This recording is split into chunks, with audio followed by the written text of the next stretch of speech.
Hey Bobby, Hey, how you doing? lovely to see you. This is my first ADC, I must confess. It's really buzzing, isn't it? Welcome. Oh, Nick, I'm so glad you're here.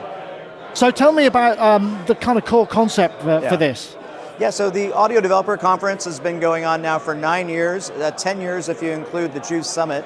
And it started off as a smaller gathering for audio developers working on audio software, audio hardware, plugins, but also a lot of students first getting into it as well. So the idea was to create a community, a meetup space. That community's grown from about 100 people in that first get together, now getting close to over 1,000 between in-person and online. We have close to 500 people here today in Bristol.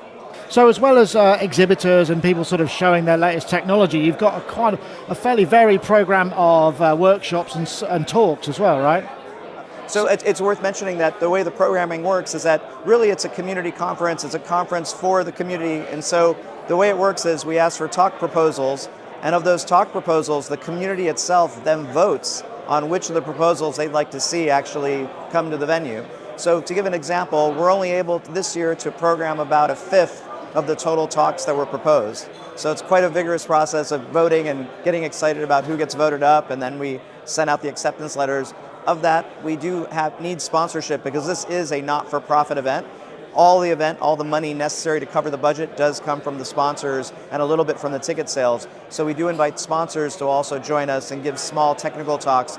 Never product pitches, it's not about selling product, but it's about understanding, say, one of our sponsors like GPU Audio. How does GPU Audio even work? What does it mean to use a GPU for audio processing? And so they'll give talks on how it could relate to the business, to the world of audio computing, to the developers who've joined us. Absolutely, and I suppose we are in a golden age of computing as well. So the possibilities are beginning to become things that we could only imagine maybe even 10 years ago are starting to be possible, right? That's right. In fact, I just came out of one of our keynotes from Manaswi Mishra from the MIT Media Labs. He was essentially touching on this very topic, that we're just sort of scraping what's kind of possible. We're kind of used to being fed synthesizers and ways of making music, and I thought Manaswi's keynote was just spectacular. He really opened up our ears and eyes and minds to creative possibilities and where we haven't gone yet. A lot of it was around machine learning and AI, and it's very exciting. And you can see it on stage as he was speaking, we're still at a point of the lack of computational power to where we really want to go with it, and it is going to be possible probably very soon. And all this kind of real-time processing is really starting to kind of enable things that we can only dream about. That's right. Now, in part of his talk, he was able to get cassette recordings of himself when he was 4 years old, and then his 4-year-old self came up to the stage on the microphone and welcomed us all to ADC 24 Bristol. Oh wow, okay, that's interesting. So, I mean, this isn't it. There's a lot of stuff that's happening in person here, but there's an online component to what you do as well, right? Well, that's right. Ever since the pandemic, when the conference itself was forced to go online only in 2020, and that was the first time the conference was online. We didn't want to do another Zoom conference at the time. Zoom is very useful, of course, for the webinars and such, but we wanted to create more of an interactive experience, so we used a product called Remo back then. We've now had 5 years working on this platform. We left Remo, we went to Gather back in ADC 21, and then every year since we've been using the Gather environment. The idea was to create an interactive virtual space where not only you were attending, say, Zoom sessions for the individual tracks, you actually had a 3D space or a kind of like a gaming environment to walk around and meet other online attendees. It's so successful that many of the in-person attendees, when they get back to their hotel room or take a break, they jump into the Gather space because they want to meet everyone that's there in Gather. Right now we have, I think it's close to about 600 folks that are in the Gather space, probably over 100 at any one given time. So you jump into the space and you're going to run into 100 people. And when I say run into, the space we've created in Gather is not just an environment like an auditorium and you're watching a talk.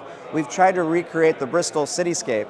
So you're walking around Bristol, you're going into the buildings, and buildings that are actually here that have been modeled out. You can enter the buildings, and inside the buildings we hold creative meetups. So many of our community partners are online holding meetups. Those are on the schedule. We also have a virtualized exhibition hall where all the same exhibits you have here are also represented in the virtual space, and you can actually go and speak to the sponsors, try their products. So I guess, I mean, the thing is, again, through sort of innovation, through adversity in a lot of ways, or through limitation has led to this. I mean, there's also, I mean, you don't have to come in person, you could join online and watch the talks and everything else, right? Actually, every talk is streamed live, and all of them are recorded and placed in an archive for on-demand viewing. So that there are 4 tracks happening at the same time, so you can't possibly see all 75 plus speakers. But so right after a talk ends, it goes right into the archive. You can jump in and see it on demand. Excellent. So, and this is your first year in Bristol, right?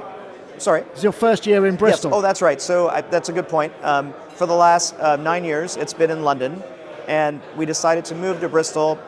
What we found is these last couple of years, pro music is not suffering, or the music technology space is not suffering, but we are seeing sales decline a bit. We are seeing not a lack of sponsorship, but just not the ability to sponsor as much. That, in a way, we kind of saw that coming and said, why don't we move the entire conference to a city that wants us there, but also it costs less to put on the conference. So instead of shutting down the whole conference, we've come to a city that is probably more suited for this conference. And what we found is, typically we get about 70% return rate of people coming into the conference from the previous year. Coming to Bristol, we have the same sellout crowd, but it's a whole new group of people, mainly coming from the Bristol area, a lot more students. So it's nice to see the actual community grow as well. I hope we can return to Bristol. It's been an amazing experience so far, and there's a lot of creativity here. As we know, Bristol is a city of music. It is. It's very much on the up. Yeah. Well, I would say that. I only live down the road, so yeah. Well, there you go. So of course, from its foundations of dubstep or even street art work, and then there's a lovely synthesizer store called Elevator Sounds. Absolutely. That's also here as well. Yeah. Brilliant. Well, hopefully see you next year. Oh, that would be fantastic. So where do people find out about what's going on? Yeah, so really easy website. It's audio.dev. You can find out all the information there. Our social channels are Audio Dev Con, and we're across all the social sites, so you can find us, you can see more about what's going on. It's really important to sign up for the newsletter. What is going on here today actually happened 2 weeks ago as a free online event. So we actually opened up the Bristol cityscape inside of what we call ADCX Gather. Right. And that was a free event open to absolutely anyone. And we did that 2 weeks prior as a way to promote the event, but also we felt that it was a shame that not more people didn't experience what we built out in Gather. That virtual experience is so exciting, and it allowed for that event close to about another 500 people to experience it who are not here today. Is there a way for people to kind of get a taste of what's been happening here without having attended or bought digital media? Are you going to be putting snippets online over there? So there's a Discord that can be joined, and you can certainly interact with the Discord.